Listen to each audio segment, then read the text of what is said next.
GR মামলায় 2025 তারিখে বিকাল আনুমানিক 5:30 পুরা রানীশঙ্কর থানার পুরাতন জেলখানার ভিতরে ঢুকে একটি সংঘবদ্ধ দল আশরাফুল সহ এর একটি সংঘবদ্ধ দল তাদেরকে ছুরিকাঘাত করে এবং মারপিট করে, সেই সাথে তাদের কাছে 5 লাখ টাকা তাৎক্ষণিক চাঁদা দাবি করে।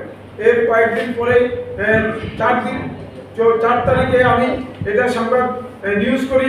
নিউজ করার পরে 6 তারিখে মামলা হয়। 6 তারিখে মামলা 6/7/2025 মামলা হয়। মামলা হওয়ার পরে 9 তারিখে আমি দোকান থেকে বাসা ফেরার পথে আমাকে আশরাফুলের 6-7 জন বাহিনী আমাকে অ্যাটাক করে এবং আমার গলায় চাকু ধরে বলে, বেটা 50 লাখ টাকা দিবা, নাহলে তোমাকে প্রাণে মেরে ফেলবো। আর যদি তুমি এটা কাউকে বলো তাহলে তোমার ছোট্ট বাচ্চা একটা আরামানা নার্সারিতে পড়ে তাকে আমরা কিডন্যাপ করে আপনার কাছে 1 কোটি টাকা চাঁদা দাবি করবো। এইভাবে আমাকে হুমকি দিয়ে আসছে তারা।